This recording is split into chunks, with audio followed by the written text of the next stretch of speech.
नजरो नियाज और मजे मजे के पकवानों की पकाई के लिए देगों की मांग भी बढ़ गई। इन दिनों जहां मुखैर हजरात की जानिब से बड़े पैमाने पर लंगर हुसैन का एहतमाम जारी है, वहीं देगों के बढ़ते इस्तेमाल से केटर्स वालों की भी चांदी हो गई है। कराची में भी नजरो नियाज के पकवानों के लिए इस्तेमाल की जाने वाली देगों, घोटों और कफगीर के किरायों में भी कई गुना इजाफा देखा जा रहा है। आवाम का कहना है बढ़ती महंगाई का बढ़ता असर यहाँ भी आ गया है। देखे लोगों से हज़ार रुपए की किराए पे लेते हैं बिरयानी के लिए। आम दिनों में हमसे कोई 200 को भी नहीं लेता। इन दिनों में अभी आज हमने 1000 रुपए पे सिर्फ देके किराए पे उठाए हैं, वो भी जान पहचान वालों से। जो लोग काम नहीं करते उनसे हम जो किराए पे लेकर आते हैं, वरना सिर्फ लंगर के लिए चल यार ये इनका घोटे का किराया ले लेंगे आपसे, 100 रुपये घोटे का ले लेंगे, चूल्हे का ले लेंगे, कफगीर का।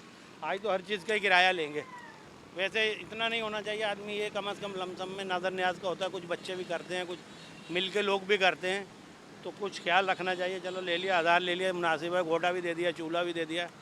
कुछ लोग ऐसे समझते हैं सारे पैसे आज ही कमा लेंगे। किराए पे देके जो है ना वो डेकोरेशन वालों से हम लोग लेकर आते हैं। जब हमारी देके कम पड़ जाती हैं, हम अपनी देके रेंट पे नहीं देते, क्योंकि हमारे पास ऑर्डर ही इतने होते हैं। देगों का किराया चल रहा है अभी 700-800 रुपये किराया चल रहा है एक देग का। काम में तेजी आने से पकवान सेंटर्स पर देगे कम पड़ गई हैं। दुकानों पर इन दिनों देगों का किराया 1200 से 1500 रुपए, जबकि घोटे और कफगीर का किराया 150 से 200 रुपए वसूल किया जा रहा है। कैमरामैन साजिद अंसारी के साथ Ahmed Ishaq, metro one news, Karachi.